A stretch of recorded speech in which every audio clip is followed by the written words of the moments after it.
નમસ્કાર મિત્રો, કરુણા ટોક્સમાં આપનું સ્વાગત છે. હું છું કિશોર ડોડિયા. મિત્રો, 16મી મે એટલે ડેન્ગ્યુ દિવસ. અને આ ડેન્ગ્યુ દિવસ ડેન્ગ્યુ તાવ છે એની સામે જાગૃતિ લાવવા માટે કયા કયા પ્રયત્નો કરવામાં આવે છે. ખાસ તો ડેન્ગ્યુ છે એ અલગ પ્રકારના મચ્છર કરડવાથી થતો હોય છે, અને આ મચ્છરો મોટાભાગે દિવસે જ કરડતા હોય છે. અને વિશેષ વાત એ છે કે આ મચ્છરો છે એ ચોખ્ખા પાણીમાં ઉત્પન્ન થાય છે, અને એ ચોખ્ખા પાણીનું નિયમિત એને બદલાવવું પડે, અને એનું ધ્યાન રાખવું પડે.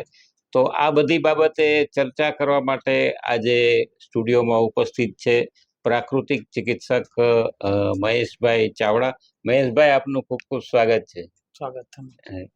મહેશભાઈ, આજે 16મી મે એટલે ડેન્ગ્યુ દિવસ, અને એ દિવસ નિમિત્તે આપણે અહીંયા ચર્ચા કરવા માટે એકત્ર થયા છીએ. તો પેલા મને ડેન્ગ્યુ શું છે અને કયા પ્રકારના મચ્છર કરડવાથી થાય છે એ જણાવો. 16મી મે આપણે આંતરરાષ્ટ્રીય ડેન્ગ્યુ દિવસ તરીકે ઉજવણી કરવામાં આવે છે ભારતભરમાં. અને ડેન્ગ્યુ છે એ આપણે ઇજિપ્ત એડિસ ઇજિપ્ત પ્રકારના મચ્છર કરડવાથી થાય છે. અને આ મચ્છર છે ને માદા મચ્છર ફક્ત દિવસે જ કરડે છે, સવારે અને સાંજે. અને સાંજે કરડવાથી આ ડેન્ગ્યુનો ચેપ ફેલાય છે. બરાબર. અને આ ડેન્ગ્યુ મચ્છર કરડે ત્યારે આપણે એના સિમ્ટોમ્સ આપણે આગળ જોઈએ. સિમ્ટોમ્સમાં ખાસ કરીને રોગપ્રતિકારક શક્તિ ઓછી થઈ જાય છે, પછી શરીરમાં સ્નાયુ છે, હાથ પગનો દુખાવો થાય છે, પછી ઉલટી ઉબકા થાય છે, અને ખાસ કરીને તો શરીરમાં છે ને સ્ફૂર્તિનો અભાવ થાય છે આમાં. એટલે ફૂર્તિ જોવાનો. હા, ખાસ કરીને છે ને તાવ ચડ ઉતર તાવ આવે છે આપણે. એ મેઇન લક્ષણો છે તાવનું આપણે. બરાબર.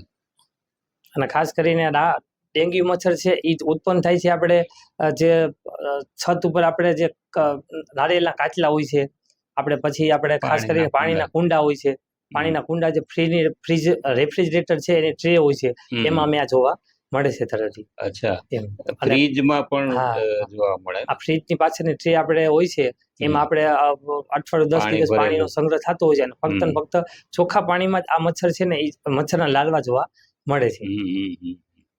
બરાબર. તો આ ડેન્ગ્યુ મચ્છર કરડવાથી પછી જે એના જે ઉપાયો છે એ શું હોઈ શકે? આ ડેન્ગ્યુ મચ્છર કરડવાથી જેના ઉપાય છે પ્રાકૃતિક ચિકિત્સા પ્રમાણે, આયુર્વેદ પ્રમાણે, તો આપણે પપૈયાના પાન છે એનો રસ આપણે જે છે એ આપણે સવારે સાંજ 2 ચમચી લઈને એનું ઉપર આપણે પી શકીએ છીએ, એનું સેવન કરી શકીએ છીએ. પછી ખાસ કરીને આદુ છે રોગપ્રતિકારક શક્તિમાં બહુ ઉત્તમ છે. આદુ અને તુલસી, તો તુલસીમાં પણ અનેક ગુણો માતા તરીકેના રહેલા છે. એટલે તુલસી અને આદુનો ઉકાળો કરીને એ બી તમે સવારે પી શકો છો. એના સેવનથી પણ રોગપ્રતિકારક શક્તિમાં વધારો થાય છે. શરીરમાં છે તો હીટ મળે છે, જેથી પણ ડેન્ગ્યુના રોગથી આપણે બચી શકાય છે. અને એલોવેરા છે તો શરીરમાં ક્યારેક એવા પણ લક્ષણ જોવા મળે છે કે સાંધા દુખે છે આપણને, અને ચાઠા પડી જાય છે, શરીરમાં છે તો લાલાશ થઈ જાય છે. તો એલોવેરાનું આપણે સેવન પણ કરી શકીએ છીએ, અને એલોવેરાને આપણે હાથ ને પગમાં આપણે લગાવી પણ શકીએ છીએ. અચ્છા, એલોવેરાનો રસ જે આવે છે એ ને? હા. એલોવેરાનો રસ છે આપણે એનું સેવન પણ કરીએ. એલોવેરા છે એમાં પ્રાકૃતિકમાં ખૂબ જ એવા ગુણ છે કે જે હેર માટે ઉપયોગી થાય. સાંધાના દુખાવા છે તો સાંધાના દુખાવામાં તેલમાં છે તો એમાં બધે ઉપયોગ આપણે થતું હોય. એટલે રોગપ્રતિકારક શક્તિ વધારવામાં અને શરીરમાં આપણને ખૂબ જ ફાયદાકારક એલોવેરા આપણે સેવન પણ કરી શકીએ છીએ. અને સ્કિનના રોગ છે તો સ્કિનમાં આપણે જે ડેન્ગ્યુના લક્ષણમાં જે શરીર ઉપર લાલ ચાઠા પડી જાય છે, લાલાશ થઈ જાય છે, તો એને આપણે લગાવીને એનો ઉપયોગ કરી શકીએ છીએ. બરાબર. અચ્છા, તો આ જે આ રસ છે, પાંદ છે, એને કઈ રીતે ઉપયોગ કરાય? એલોવેરાના પાનની સાહેબ વાત કરું છું? ના, આ જે પપૈયાના પાન છે તો પપૈયાના પાનમાં રોગપ્રતિકારક શક્તિ માટેનું છે. પપૈયાના પાન ગરમ આપણે એનું તત્વ છે એ તમસ તત્વ, ગરમ તત્વ છે, એટલે જેથી કરીને એ છે ને શરીર માટે ખૂબ જ ઉપયોગી છે. એટલે પપૈયાના પાનનો રસ છે સવારે 2 ચમચી છે અને સાંજના 2 ચમચી છે એ તમે લઈ લો એટલે શરીરમાં ઘણો બધો ફેરફાર થાય છે. અચ્છા, પપૈયાના પાનનો રસ. હા, પપૈયાના પાનનો રસ, એનું સેવન આપણે કરવાનું છે.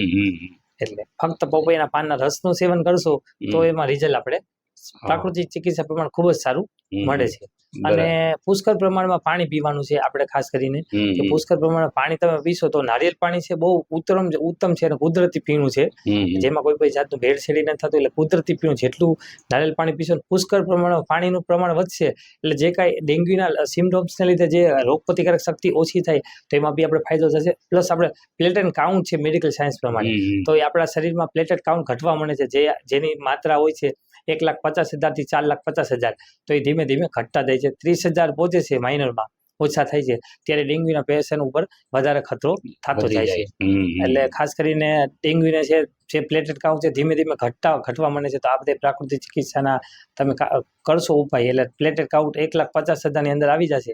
એટલે પછી આમાંથી તમે નોર્મલ વેલ્યુમાં આવી જશો અને રોગમાંથી જાગૃતિ તરફ આગળ વધશો. અચ્છા, તો આ જે ઉપાયો છે, દાખલા તરીકે પાન છે, હા પછી આ તુલસી ને હા આદુ છે, હા એના કારણે જે કાઉન્ટ છે હા એ વધવા માંડે છે, હા હા હા એટલે ટૂંકમાં ઘટે એ હા ડેન્ગ્યુની નિશાની. હા હા એટલે બરાબર ને? હા એટલે આ જે ડેન્ગ્યુ છે સાહેબ, એના લક્ષણ એવી રીતના છે કે લક્ષણ છે ને શરીરમાં તાવ ઉત્પન્ન કરે છે અને છે ને શરીરની રોગ પ્રતિકારક શક્તિ ઓછી કરી નાખે છે. હા, તો હા. તુલસી છે, એમાં તુલસીને માતા તરીકેના ગુણમાં એનામાં રોગ પ્રતિકારક શક્તિ વધારવાનું વધારે હોય છે. અને આદુ છે તો આદુ બી સર્વશ્રેષ્ઠ ઔષધ તરીકે ઉપયોગ થાય છે. એટલે હમ, આદુ અને તુલસીનો ઉકાળો આપણે પીએ એટલે શરીરમાં રોગ પ્રતિકારક શક્તિ વધવા મને, એટલે પ્લેટેટ કાઉન્ટ એમાં ફેરફાર થવા મને, શરીરમાં સ્ફૂર્તિ આવવા મને, અને હમ. પેશન્ટ છે એ હોસ્પિટલમાંથી ઘરે તરફ સાજા થઈ શકે છે. બરાબર. આ તો નાળિયેરનું પાણી છે એ કઈ રીતે આમાં? નારિયેળનું પાણી છે તરત એવી રીતે કે જે ડેન્ગ્યુ છે એમાં છે ને પુષ્કળ પ્રમાણમાં તરસ લાગે છે. હમ, હમ. નારિયેળનું પીણું છે એ શરીરમાં રોગ પ્રતિકારક શક્તિ વધારે છે, સ્ફૂર્તિ આપે છે. એટલે ખાસ કરીને નારિયેળનું સેવન કરવાથી એ ફળ એવું છે કે કુદરતી ફળ છે ઈ. એટલે હમ, એમાં બી ફેરફાર થાય છે અને ડેન્ગ્યુ માટે બહુ પુષ્કળ પ્રમાણમાં પાણીનો સોર્સ પડે છે, હમ. જેથી કરીને નારિયેળ પીણું છે એ બહુ ઉત્તમ ગણવામાં આવે છે ડેન્ગ્યુ માટે. સરસ. અચ્છા મહેશભાઈ, બહુ જ સરસ આપે વાત કરી ડેન્ગ્યુ તાવ વિશે અને ડેન્ગ્યુના લક્ષણો વિશે, અને ડેન્ગ્યુના ઉપાયો પણ આયુર્વેદ અને નેચરોપેથીમાં કઈ રીતે કરવામાં આવે છે એ પણ સરસ વાત કરી. આપ સ્ટુડિયોમાં અમારા દર્શકો સાથે આ વાતચીત શેર કરી અને આવ્યા. આપનો ખૂબ ખૂબ આભાર. ધન્યવાદ.